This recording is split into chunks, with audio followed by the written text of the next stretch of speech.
Kaninang batiko si Senator Robin Padilla matapos tawaging weak ang mga kabataan ngayon. Ayon kay Padilla, mas matitibay ang mga batang 80s at 90s na humarap sa mga problema ng hindi umiiyak. Hindi rin anya uso noon ang salitang depression. Sinabi ito ng senador sa pagdinig ng Senate Committee on Public Information and Mass Media kaugnay ng Children's Safety in Social Media Act. Ito raw ang dahilan kung bakit pinag-aralan nila kung dapat na ba tayong tumulad sa ibang mga bansa na naghigpit sa paggamit ng social media sa mga menor de edad. Naranasan nyo yung panahon ng 90s, 80s, na tayo yung mga naglalaro pa sa kalsada, tayo'y masaya pa, alam pa natin kung ano ang camping, alam pa natin kung ano yung pakikipagkaibigan, alam pa natin kung ano ang kalsada. Ang mga bata po ngayon, sad to say, huwag kayong magagalit sa akin. Ako, maraming batang magagalit siguro, pero pasensya na kayo. You are weak. Hindi kayo katulad nung panahon namin na hindi kami iyakin. Natuto kami sa kalsada. Natuto kami na huwag umupo, umiyak. Para pag-usapan ng isyong yan, magkakasama natin ang clinical psychologist na si Dr. Camille Garcia. Magandang tanghali po sa inyo, Doc Camille. Salamat po sa oras. Hi, magandang umaga. Ay, tanghali na pala, serious. Doc, eto nga po pag-usapan natin yung mga nabanggit po ni Senator Robin Padilla. Pero bilang isang clinical psychologist, ano yung initial reaction nyo sa pahayag nga ni Senator Robin na weak ang mga kabataan ngayon? Okay, sa pagkakasabi niya kasi na ang weak daw yung iyakin. Lahat naman ng tao nakakaranas ng pag-iyak. So hindi mo pa pwedeng sabihin na ang pag-iyak ay isang uri ng pagsabi na mahina ang isang tao. Dahil kasi ito ay isang natural na emosyon na pag nalungkot ka, pwede kang umiyak. Pag nasaktan ka, pwede kang umiyak, di ba? So you're saying po, hindi sign ng weakness ang pag-iyak? Ay, definitely hindi. Dahil kasi kahit naman siguro pumintay sa lahat ng mga libro ng mga psychology or even sa mga personality development, hindi talaga sinasabi na ang pag-iyak ay isang pamamaraan para sabihin na ikaw ay isang mahinang tao. Dahil kasi ito ay isang uri ng emosyon. Pero may basihan po ba sa science ang paghahambing na mas matibay ang kabataan noon kaysa ngayon? Siguro kasi mali lang siguro yung pagkakadescribe ng pagsabi na mahina yung kabataan ngayon kaysa yung sa noon. In fact kasi nung tinitignan ko nga yung pagkakasabi, siguro mali lang yung choice of words na ginamit rather than sabihin natin na talagang mahina ang kabataan ngayon. Maaring mas marami nga talagang tutuusin na pressure yung mga kabataan ngayon dahil kasi syempre nandyan ang SOCMED, nandyan yung pressure coming from external resources, yung environment. Talagang matindi ang environment ngayon. So talagang sasabihin natin, yung lahat ng yun, pag talagang sabihin mo naka-affect sa isang tao, medyo hindi tungkol siya sa kahinaan, rather yung how you will be able to cope doon sa mga problemang ito and pagiging resilient.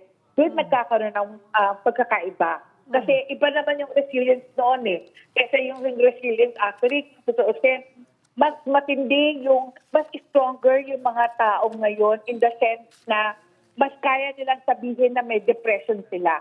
Unlike nung siguro nung 80s and 90s, kahit ako hindi ko sasabihin may depression ako. Kasi pag sinabi ko may depression ako, sasabihin nila, may depression na ako sa pag-iisip. Speaking of depression, sinabi po ni Senator Robin na hindi uso yung depresyon o mas tama bang sabihin, hindi lang ito na pag-uusapan at nadadiagnose nga po dati. Nakatulad din ng sinabi nyo na kung noon ay hindi mo rin aaminin or sasabihin that you're going through depression. Oo naman. Siguro pag sinabi kong gano'n na may depression ako, di ba, makadinig nga lang na psychiatrist or psychologist, iba ang tingin sa amin. Pag sinabi mong psychologist ako, sasabihin, ay, psychologist ka, hulaan mo nga ako kung ano ako. Di ba? Ginagawa ako manghuhula. Imbes na sabihin talaga kung ano yung dapat naming trabaho. Second, ayaw nila lumapit sa amin. Dahil kasi pag lumapit sa amin, sasabihin, stigmatized na baka mamaya talaga may depresya yung isang tao. And definitely, imposible na hindi nagagamit ang salitang depression kasi noon pa man talagang mayroon ng ganitong klaseng disorder. Kaya nga meron tayong tinatawag na Diagnostic Statistics Manual na nag-umpisa pa sila noong 60s pa or noong 50s pa na na-evolve lang siya na nagkakaroon ng mga maraming bagong sakit at nire-revise kung ano yung mga bagong simptomas na pwedeng kaakibat na isang sakit. But definitely, when you talk of depression, it's a condition, it's a mental health condition at hindi mo sasabihin na nararanasan lang siya ng basta-basta. Ano po yung posibleng epekto, Doc Camille, sa mental health ng kabataan kapag ang depresyon ay minaliit o tinawag na kahinaan? Okay, siguro unang-una, no, pag sinabi mong ganyan, ang hirap kasi parang bilang ako isang kabataan, may internalize ko yung stigma. Kasi sasabihin nila, ay baka talagang sabihin nila mahina ako, kaya hindi ko na lang sasabihin na talaga nagkakaproblema ako. So one, mag-isolate yan. Pwedeng mangyayari, palagi na lang yan nasa loob ng kwarto, hindi yan magsasalita. Tapos pag tinanong mo, kung may problema siya, puro okay lang ng okay. And definitely, mas na-delay yung possibility for treatment kasi hindi mo na, sinabi mo mahina siya eh. So yun yung malaking problema pag sinabi mong kahinaan itong pagsabi na meron siyang depresyon. Kinwestiyon nga po ni Senator Padilla ang pagsasabing depressed kahit bata pa. Pwede po ba makaranas ng depresyon ng mga bata at paano ito naiiba sa simpleng kalungkutan? Okay, pag sinabi mo kasing age, hindi kasi tungkol sa age ang ang depression eh. It's yung una-una yung possibility bakit nagkakaroon ng isang kahit na sinong kahit anong edad. Una, genetics. Kasi pag sinabi mong depression, 25 to 30% may predisposition for na magkaroon ng depression dahil lahi sa pamilya o kaya sa mga ninuno nila. Pangalawa yung tinatawag natin epigenetic. Yung kanyang kapaligiran ang pwedeng magsabi na kaya siya nalulungkot or nagkakaroon ng depression kasi nakikita niya yung mga taong nasa paligid niya, yung environment na kinalalakihan niya. And definitely, pagkabata ka, syempre there's a possibility na hindi pa balance ang mga chemical sa utak niya. So chemical imbalance can lead yung possibility na magkaroon ng depression ang isang tao. Doc Camille, kaugnay po nung panukalang age limit na 16 years old sa social media, makakatulong o makakasama ba ito sa kabataan pagdating sa kanilang mental health?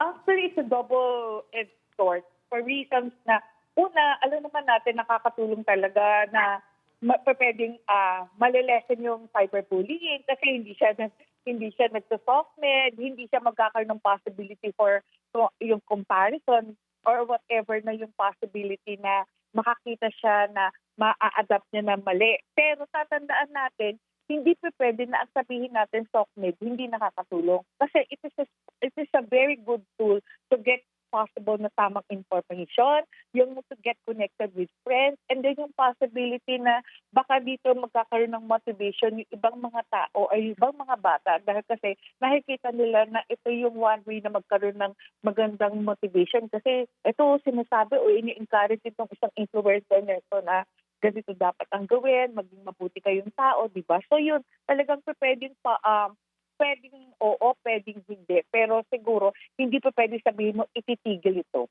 Nasa edad na 16 o bawal. Kung tuluyang higpitan o ipagbawal nga po itong social media, ano yung posibleng mabigat na epekto nito sa mental health support systems na nakikita ng kabataan online? Siguro pagdating sa ganyan, talagang ang magiging problema, mamaya magrebelde na lahat yung mga bata dito. Dahil kasi unang-una, na-expose sila sa ganito, tapos papahinto mo. Baka mas lalo magkaroon ng anxiety and it becomes a social anxiety to the point na increase ang tension, mas malaki yung stressor. Tapos hindi nyo ba naisip dahil kasi they wanted to be connected, dahil kasi hindi na nagkaroon ng tamang connection, mas dadami siguro yung talagang sinasabi natin how to get connected with the bad people na magkakaroon ng mas dadami ang geng-geng na sinasabi or kaya naman talaga hindi mo na makikita yung mga possibility na imbis na dati nakakapag-communicate pa sila sa mga magulang nila dahil kasi through itong sockmate. Ngayon, dahil disconnected, ayaw na nila makipag-usap kasi nawala yung ganitong klaseng form of communication. Although talagang sasabihin natin, it enhances possible na face-to-face communication, pero kasi dapat kasi din kahit pa paano, nagawa ng paraan na naturuan sila na talagang merong face-to-face na communication, meron din na through sockmate. Ano po kaya, Doc, yung mas epektibong paraan para maprotektahan ng kabataan sa negatibong epekto ng social media? Siguro na pagdating sa ganyan, dapat siguro bilang isang magulang, matuto sila at turuan natin ang tinatawag nating digital resilience.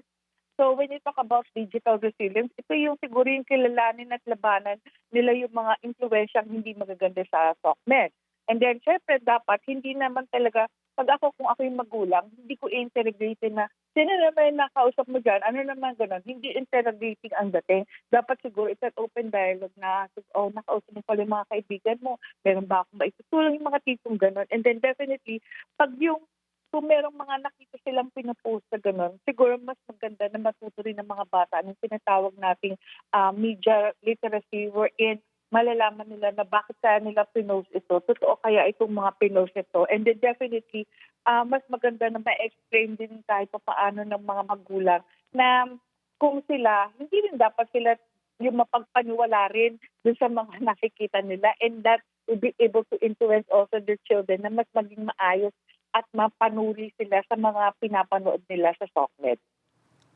Sa gitna po ng isyong ito, Doc, ano ang responsibilidad ng mga lider at mamabata sa tamang paggamit ng wika pagdating sa mental health? Siguro una malaking factor yung sinasabi natin na dapat magkaroon ng standardized terms.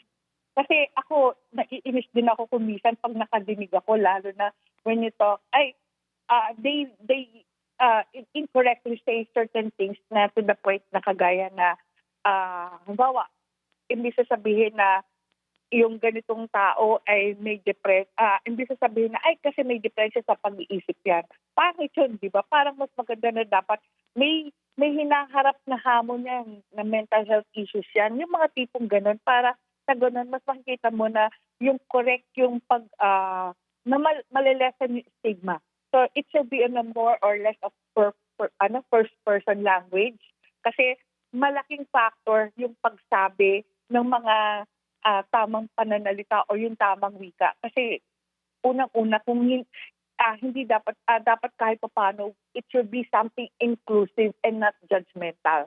Kasi pag kumisan, di ba, may mga certain na pananalita na talagang isang sabi pa lang ganun, parang ginajudge mo na siya kaagad na ganito siya.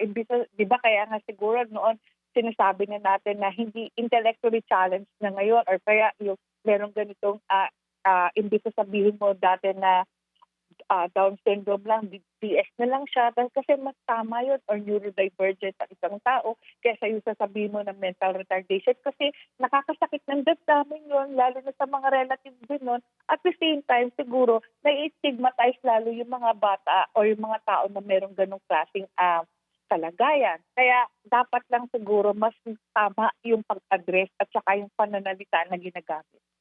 Marami pong salamat sa inyong oras, Dr. Camille Garcia, clinical psychologist.